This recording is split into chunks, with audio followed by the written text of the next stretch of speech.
You've made mistakes you wish you could erase. You've said things you didn't mean. You've hurt people you love and drifted from who you hoped you'd be. You've carried shame like a second skin, replaying every failure in your mind. You've wondered, does grace still apply to you? Could God still love someone like you? Is redemption real, or just words we tell ourselves? And yet, here you are, still reaching, still hoping, still longing for something more. Not because you're perfect, but because God's mercy is greater than your mess.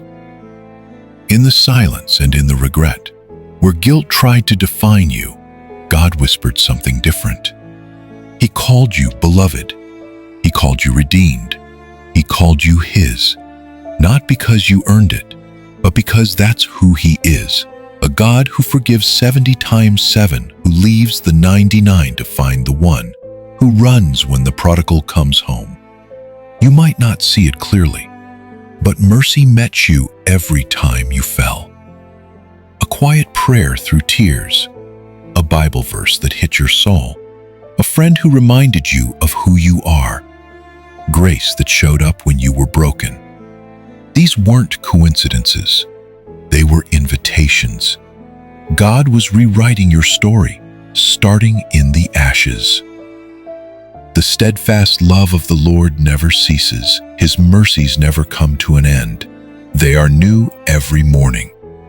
Lamentations chapter 3, verses 22 through 23. So today, even if you're still healing, even if you haven't fully forgiven yourself, even if the past still echoes, let grace speak louder.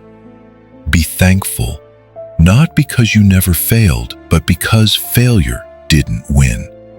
Be thankful for second chances you didn't deserve, for the forgiveness that came before you asked, for the love that stayed when you thought you lost it all.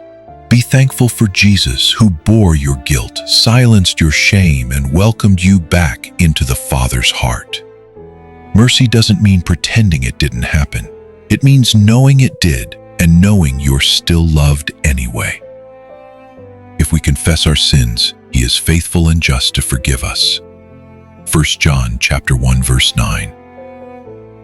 Even now, yes, even now, be thankful. Not because your story is spotless, but because your story isn't over and God is still writing. Not because you got it all right, but because Jesus never stopped coming for you. Prayer. Lord, sometimes my past screams louder than your promises. I feel unworthy, stuck in cycles of regret. Forgive me for carrying shame you already removed. Thank you for mercy that greets me every morning. Thank you for grace that covers what I cannot undo. Thank you for forgiveness that doesn't run out when I fall again. Today I choose to believe I am more than my mistakes. I am loved.